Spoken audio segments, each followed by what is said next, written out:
Hi, I'm State Senator Kathy Bernier. It is always a great honor and privilege to be amongst our veterans who have served our state and nation so honorably. Cities, towns, and villages across the state and nation commemorate Memorial Day with parades. Generally, our veterans and members of our military share in this holiday by marching in parades and participating in the ceremonies. Hopefully, some are. We all are doing our best to maneuver through this pandemic. We know those most vulnerable are those of us over age 60 and those with medical conditions. So here we are using technology to deliver our heartfelt thoughts on this Memorial Day 2020. I have purchased many poppies from our veterans organizations, but never really thought about why I was purchasing a poppy. As I prepare for speeches, I do a bit of research. This is what I found out about poppy from the history website. Wearing a red poppy on Memorial Day began with World War I poem. In the spring of 1915, bright red flowers began poking through the battle-ravaged land across northern France and Flanders, northern Belgium. Canadian Lieutenant Colonel John McCrae, who served as a brigade surgeon for an Allied artillery unit, spotted a cluster of poppies shortly after serving as brigade surgeon during the bloody Second Battle of Ypres.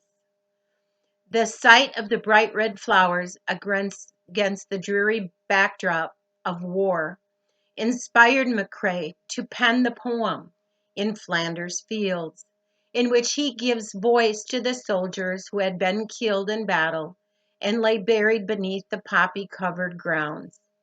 Later that year, a Georgia teacher and volunteer war worker named Moina Michael read the poem in Ladies' Home Journal and wrote her own poem, We Shall Keep the Faith, to begin a campaign to make the poppy a symbol of tribute to all who died in war.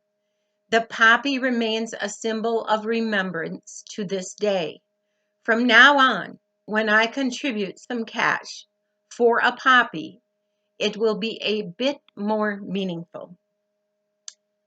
Army Sergeant Christopher Wesley Curry, age 23, of Terre Haute, Indiana. He was assigned the 3rd Battalion, 21st Infantry Regiment, 1st Stryker Brigade, Combat Team, 25th Infantry Division. Curry was an infantryman deployed in support of Operation Inherent Resolve, the mission to defeat the Islamic State.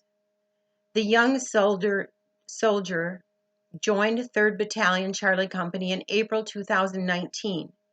He helped prepare with the unit for their summer deployment to Iraq, according to his battalion commander, Lieutenant Colonel Jimmy Howell. Sergeant Curry's incessant optimism was the hallmark of his personality and often provided respite for others during times of stress. Howell said in a prepared statement, his honesty, lightheartedness, and wit will always be remembered by his brothers in arms. His loss is being felt immensely by Charlie Company. Sergeant Christopher Wesley Curry, 23, from Terre Haute, Indiana, died in a non-combat incident in Erbil.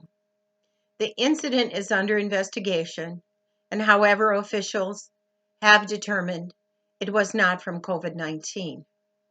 Sergeant Wesley and others like him, from Civil War until now, we are here not to celebrate, but to remember, to recognize, and to honor those who have served and paid the ultimate sacrifice while they dedicated their lives to the United States of America.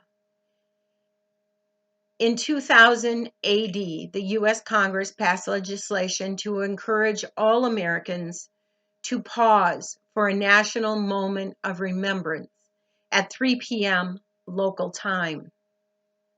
So on this Memorial Day at 3 p.m., I wanted all of us to remember those who have made the ultimate sacrifice. But I want you to think about Sergeant Wesley and his family this Memorial Day 2020, because he was the most recent casualty in our armed forces. Thank you for your time. May God bless you and keep you safe.